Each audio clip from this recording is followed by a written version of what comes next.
ज़रा उस बड़े मंसूबे की भी बात कर लेते हैं जिस पर सबकी नज़रें जम्मू कश्मीर के अंदर थी और एक बड़ा मंसूबा जो रवाबित बहाल करने में या दो खित्तों में मिलाने और इक्तिसादी सूरत हाल को बेहतर करने में कलीदी किरदार अदा करता रफ्ता रफ्ता ही सही हम देख रहे हैं इस मंसूबे में भी ताख़ीर हो रही है। यानी ट्रेन जम्मू सूबे से कश्मीर के लिए कुछ दिनों के बाद रवाना होनी थी और वज़ीर आज़म मोदी का जम्मू कश्मीर दौरा होना था, लेकिन ये दौरा फिलहाल मुलतवी हो गया है। यानी दिल्ली हनूज दूर अभी भी है, क्योंकि रात देर के एक बड़ा बयान सामने आया और बयान के मुताबिक 19 तारीख को वजीर आज़म का मुमकिन दौरा जम्मू कश्मीर था, जिस दौरान वंदे भारत ट्रेन को कटरा से श्रीनगर के लिए रवाना करना था। इस प्रोग्राम को फिलहाल मुलतवी कर दिया गया है। वजीर आज़म दफ्तर की तरफ से अभी नई तारीखों का ऐलान नहीं किया गया है और ना ही कोई वजाहती बयान सामने आया है जिसमें यह कहा गया हो कि वजीर आज़म का दौरा जो है वो मुलतवी क्यों किया गया है। ताहम इतलात और खबरों के मुताबिक फिलहाल मजीद इंतजार करना होगा,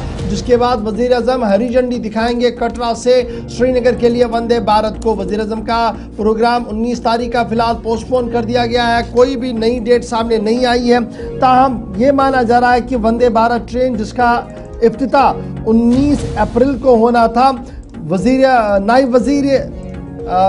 सदर अमेरिका के जो है वो भारत के दौरे पर है, यूएस वाइस प्रेसिडेंट भारत के दौरे पर आ रहे हैं और यही वजह है कि सफारती ताल्लुकात और दीगर मामलात को लेकर वज़ीर आज़म आज खुद बहुत ज़्यादा बिजी थे, जिसके वजह से वो नहीं आ पाए। एक वजह ये बताई जा रही है। दूसरी वजह जो बताई जा रही है वो वही मौसम का एडवाइजरी है जिसमें मौसलाधार बारिशें, तेज़ हवाएं चलने का अंदेशा है और वज़ीर आज़म प्रोग्राम में कोई भी खलल नहीं चाहते। शायद वो भी एक बुनियादी वजह जो है वो बताई गई है कि इस प्रोग्राम को फिलहाल ताख़ीर में डाल दिया गया है। ताहम ज़राया हमारे वज़ारत दाखिला के इस बात की तस्दीक कर रहे हैं कि अप्रैल के आखिर या मई के वस्त तक, यानी within these days from the last week of April to second week of May, इस दौरान वज़ीर आज़म का टूर जो है वो बन सकता है, जिसके बाद दोबारा से ट्रेन को चालू किया जा सकता है। Vande Bharat express specially design की गई है कि मनफी दर्जा हरारत के दौरान भी ये सूबा कश्मीर के अंदर चल सके और कटरा स्टेशन पर फिल वक्त गाड़ी जो है वो खड़ी हुई है,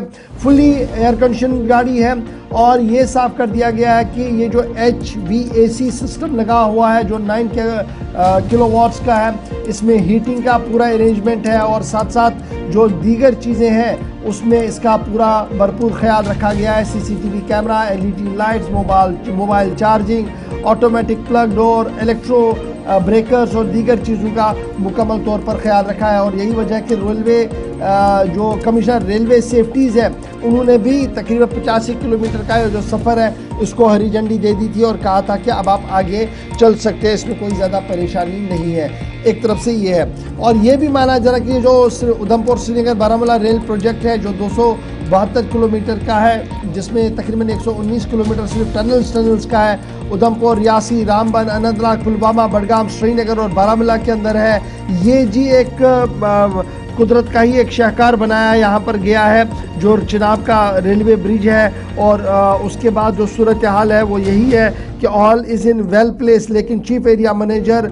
जो कश्मीर के हैं उन्होंने इस बात की तस्दीक कर ली कि 19 तारीख को जो प्रोग्राम वज़ीर आज़म साहब का था वो मुलतवी कर दिया गया है और हमने इस दौरान देखा कि चिनाब से लेकर जम्मू और जम्मू से लेकर श्रीनगर तक कई मकामात पर सिक्योरिटी ड्रिल्स की गई है, अलर्ट कर दिया गया था तंत्र को। लेकिन फ़िलहाल इतलात और ख़बर ये कि वज़ीर आज़म साहब 19 तारीख को नहीं आएंगे। इस साल इस हफ्ते के आखिर पर या मई के पहले हफ्ते में शायद इसका प्रोग्राम बन सकता है, यानी टेंटेटिव अभी तक भी कोई डेट सामने नहीं आई है।